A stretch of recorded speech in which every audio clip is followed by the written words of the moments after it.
30 సంవత్సరాలు చేసి మేము 15,000 జీతంలో చాలా తక్కువ జీతంలో చాలా దుర్భరమైన పరిస్థితిలో ఉన్నాం సార్. ఒకసారి ప్రైవేట్ కంపెనీలో పనిచేసే వాళ్ళు కూడా ఇవాళ 30,000 జీతం తీసుకున్నారు సార్. మా కుటుంబ పరిస్థితులు మా యొక్క జీతం బడ్జెట్తో బతకడం చాలా ఇబ్బందికరమైన పరిస్థితి ఉంది.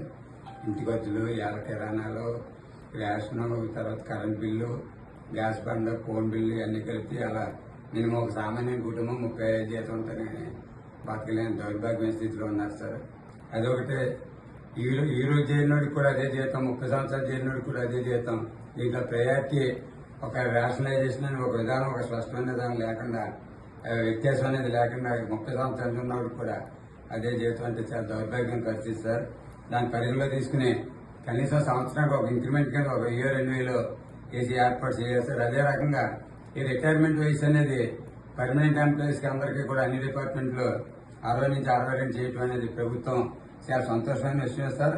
అదేవిధంగా ఇవాళ సామాన్య బతుకు జీవితం, దుర్భరమైన జీవితాన్ని ఇస్తున్న అవుట్ సోర్సింగ్ ఉద్యోగులు ఇవాళ రాష్ట్రం మొత్తం నేను పరిశీలిస్తే ఈ 60 రిటైర్మెంట్ వెళ్ళిపోయి ఏమీ చేయలేని దౌర్భాగ్య పరిస్థితిలో ఇంటికాడ చాలా అల్లాడిపోయిన జీవితాలు ఈ రోజు మా కళ్ళకు కనపడుతున్నాయి సార్. అటువంటి కుటుంబాలని కొన్ని రోజులైనా ఎవరికి సాగనంపడం కోసం 62 ఇవ్వటం అనేది మీరు ప్రభుత్వం దృష్టికి తీసుకురావాల్సిన అవసరం ఎంతైనా ఉంది సార్.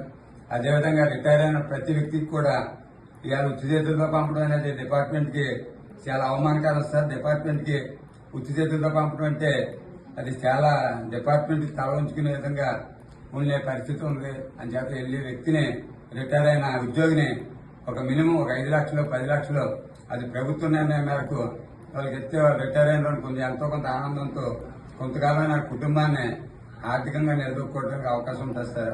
అది కూడా ఏర్పాటు చేయాలని, ముఖ్యంగా మరీ అనేక సమస్యలు ఉన్నప్పటికీ ఈ 3 అత్యవసరమైన సార్.